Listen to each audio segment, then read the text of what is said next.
अस्सलाम वालेकुम नाज़रीन, मैं हूं मोहम्मद शाहज़ेब अली और आज मैं आप लोगों के लिए लेके आया हूँ बहुत ही मज़ेदार चरसी चिकन कढ़ाई बनाने की रेसिपी। ये रेसिपी बनाने के बाद आप लोग कहेंगे कि आपको ऐसी रेसिपी पहले क्यों नहीं मिली। ये रेसिपी बनाना बहुत ही सिंपल और आसान है और ये खाने में बहुत ही मज़ेदार। तो चलिए देखते हैं ये चरसी चिकन कढ़ाई किस तरह बनाते हैं। तो इसको बनाने के लिए सबसे पहले कढ़ाई में ऑयल डालना है और इसको अच्छे तरीके से गर्म कर लेना है। जब ऑयल गर्म हो जाए तो इसके अंदर 1 किलो के करीब चिकन शामिल करना है। आप लोग किसी किस्म का भी चिकन इस्तेमाल कर सकते हैं। फिर इसके बाद अच्छे तरीके से इस चिकन को फ्राई कर लेना है जब तक इसका कलर ना चेंज हो जाए और ये पानी ना छोड़ दे।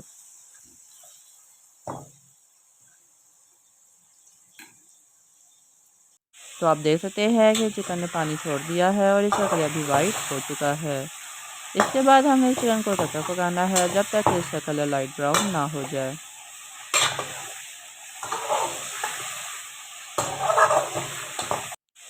नाज़रीन, आप देख सकते हैं इसका कलर लाइट ब्राउन हो चुका है और इसने पानी भी फुल छोड़ दिया है। इसके बाद इसके अंदर लहसुन अदरक का पेस्ट डालना है। यह तकरीबन 2 चमचों के करीब हम लोगों ने लहसुन अदरक का पेस्ट लिया है जो इसके अंदर डाल के अच्छे तरीके से फ्राई करना है।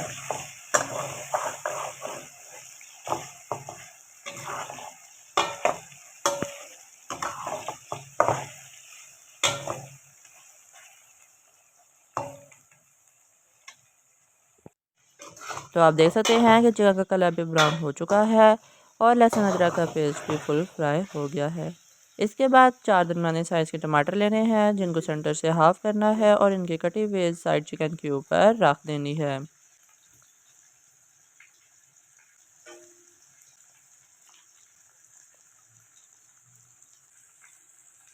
इसी तरह जब सारे टमाटर ऊपर रख दें तो उसके बाद इसको ढक देना है और मीडियम हाई फ्लेम पर अच्छे तरीके से इसको पकाना है।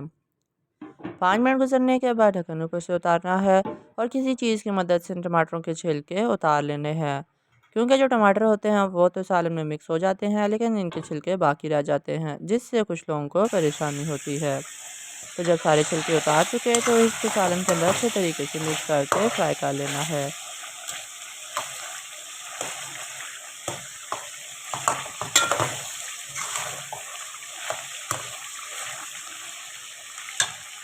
अब आप देख सकते हैं कि ये इसके अंदर मिक्स हो चुका है। तो इसको 2 से 3 मिनट के लिए मीडियम फ्लेम पर फ्राई होने देना है। 2 से 3 मिनट के बाद इसके अंदर मसाले शामिल होंगे। मसालों में सबसे पहले 1 चम्मच कुटी हुई काली मिर्च और 1 चम्मच नमक शामिल होगा। इसके अलावा इसके अंदर और कोई मसाला शामिल नहीं होगा। तो फिर इनको भी अच्छे तरीके से मिक्स करना है और जब ये मिक्स हो जाए तो 1 कप के करीब इसके अंदर डब्बे वाली मलाई हमने शामिल करनी है।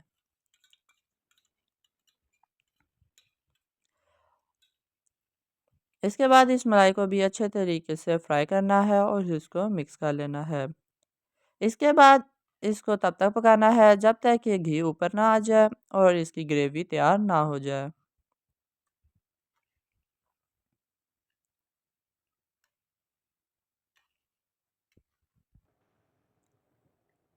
तो नाज़रीन, आप देख सकते हैं कि इसने पानी भी फुल छोड़ दिया है और घी भी ऊपर आ गया है।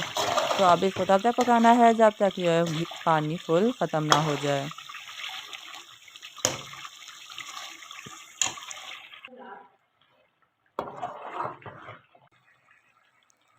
तो नाज़रीन, आप देख सकते हैं कि पानी इसमें से ख़त्म हो गया है और ग्रेवी कितने अच्छे तरीके से तैयार हो गई है। इस जगह पे ये सालन फुल अच्छे तरीके से रेडी हो चुका है। तो इसके अंदर 3 चम्मच के करीब नींबू का रस डालना है और इसको अच्छे से इसमें मिक्स कर लेना है। जो चरसी चिकन कढ़ाई है वो नींबू से ही बहुत मज़ेदार बनती है। नींबू का रस डालने के बाद फ्लेम को आपने लो कर लेना है जिससे नींबू का कच्चापन इसमें बाकी रहे। फिर इसके बाद सब्ज़ मिर्चें और अदरक का इसमें स्लाइसेस काट के डाल देने हैं। ये तीनों चीज़ें डालने के बाद आपने फ्लेम फ़ौरन से बंद कर देनी है ताकि इन तीनों चीज़ों का हल्का सा कच्चा जायका इसमें बाकी रहे। इस जगह पे हम लोगों की ये चिकन चरसी कढ़ाई तैयार हो चुकी है। तो इसके बाद इसको सर्व कर लेना है। कढ़ाई जो ज़्यादातर होती है वो जिस चीज़ में बनाई जाती है उसी में सर्व की जाती है। तो इसी के साथ आज ही हमारी चिकन चर्ची कढ़ाई की रेसिपी यहीं पे मुकम्मल होती है। उम्मीद करता हूँ कि आपको ये रेसिपी पसंद आए। अगर ये पसंद आए तो आप इसको लाइक करें, शेयर करें और हमारे चैनल को सब्सक्राइब करें ताकि आपको हमारी हर नई वीडियो की नोटिफिकेशन मिल सके। तो मिलते हैं आपसे अगली वीडियो में। तो इसी के साथ अल्लाह हाफिज़।